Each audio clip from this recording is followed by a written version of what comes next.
की गाव संपलं की उरळी असायची,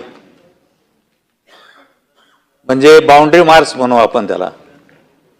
तर त्याचं शिव शिव हा तर त्या शिव आता नष्ट झालेली आहे.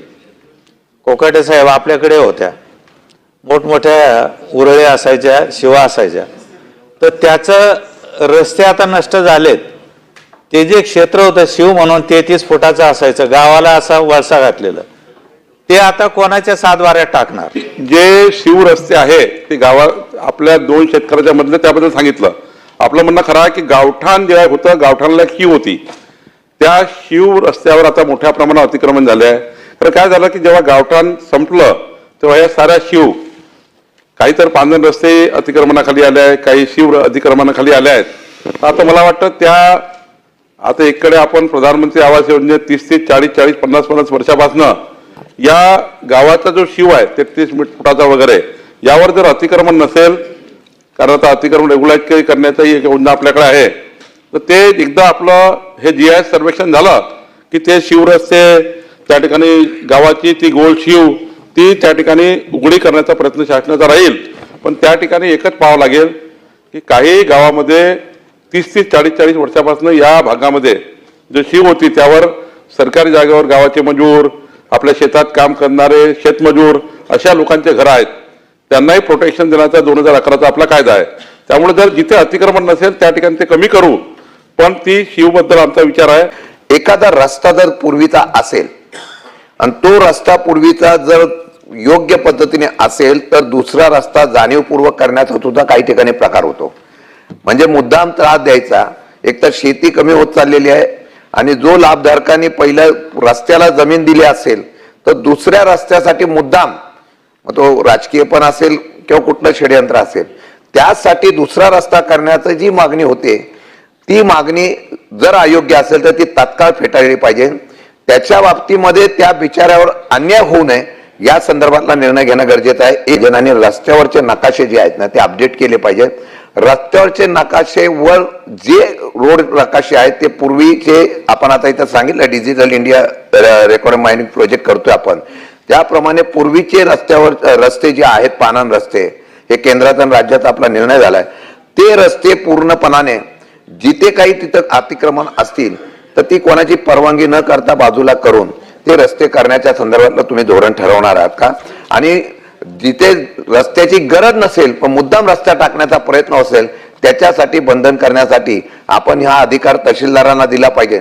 तहसीलदारांनी अशा प्रकारचा निर्णय घेणं बंधनकारक, अशा प्रकारचा निर्णय आपण घेणार आहात का? रस्ता पूर्वीचा असेल तर दुसरा रस्ता देण्याची गरज नाही, याच्याबद्दल कडक आदेश देण्यात येतील. कारण काही लोक खरं आहे गरीब माणसाच्या शेतात डबल रस्ता टाकतात आणि त्याची शेती कमी करतात. एक रस्ता देणे गरजेचं आहे, तो आपला नियम आहे, दिलाच पाहिजे रस्ता, बिना रस्त्याने कोणी जाऊ शकत नाही. पण दुसरा रस्ता मात्र देण्याचा नियम नाही आहे, त्याला तसं होणार नाही. दुसरं, रस्त्याचे नकाशे अपडेट करणे, म्हणजे मी आपल्याला एखादा तालुका दाखवतो पुढच्या वेळी की आता शिवरस्ते सुद्धा आपण डिजिटलाइज करतोय, त्यामुळे कुठलाही रस्ता लपणारच नाही आहे. म्हणजे जे इंग्रजाच्या काळात झालं, जे एकत्रीकरणाच्या काळात झालं, तो रेकॉर्ड आपल्याकडे आहे, त्याला GIS वर घ्यायचा आणि डिजिटलायझेशन करायचं आहे आपल्याला. काही तो रेकॉर्डच आपला मेन बेस आहे, इंग्रजाच्या काळात झालेला, नंतर स्वातंत्र्यानंतर झालेला. त्यामुळे एक एक रस्ता त्या ठिकाणी एक डॉट आहे, डबल डॉट आहे, ट्रिपल डॉट आहे, प्रत्येक रस्ता या ठिकाणी आहे. जो रस्ता आहे त्याला अतिक्रमणात आपण ठेवणार नाही. सर्व अतिक्रमण काढून आपण या राज्यातले पांधन रस्ते मोकळे करणे ही भूमिका शासनाने स्वीकारलेली आहे. पुढच्या 2 वर्षामध्ये जो डिजिटलायझेशन झाल्याबरोबर सर्व रस्ते मोकळे करण्याचा निर्णय शासन घेत आहे. पूर्वीचे जे रस्ते आहेत नकाशाला आहेत किंवा खाते उतार्यावरती नोंद आहेत, परंतु काही शेतकरी जाणीवपूर्वक त्या ठिकाणी अतिक्रमण करत असतात, रस्ता अडवत असतात आणि मग तो रस्ता आम्हाला खुला करून द्या म्हणून जर आम्ही तहसीलदारकडे गेलो तर तहसीलदारचा निर्णय व्हायला 2 महिने लागतात, पुन्हा प्रांताचा निर्णय व्हायला 2 महिने लागतात. तोपर्यंत शेतातलं पीक शेतात पडून राहते. आणि म्हणून कुठेतरी पूर्वीचा जर रस्ता नोंद असेल तर ते अतिक्रमणच काढून दिलं पाहिजे. त्याच्यावरती दावा दाखल करून निकाल देण्याची प्रक्रिया ही आपण थांबवाल का? डायरेक्ट तहसीलदार प्रांताने उभा राहावं आणि पोलिसांचं संरक्षण घेऊन रस्ता मोकळा करून द्यावा. त्या शेतकऱ्यांचा अर्ज आल्यानंतर असं काही धोरण आपण तयार करू शकता का? धन्यवाद. सभापती महोदय, आपल्याला जो पांदन रस्ता, शिवर रस्ता एकत्रीकरणाच्या मोजणीमध्ये मी सांगितलं, इंग्रजाच्या काळात जी आपला मोजणी झाली त्या मोजणीमध्ये जो दाखवण्यात आला आहे त्या रस्त्यावर अतिक्रमण असतील तर आता सध्या ज्या नायब तहसीलदार, तहसीलदार, EDO, additional collector, additional commissioner, मंत्री इथपर्यंत केसेस येतात आणि त्यामुळे 4-4, 5-5 वर्ष एक रस्त्याचा निर्णय करायला लागतो.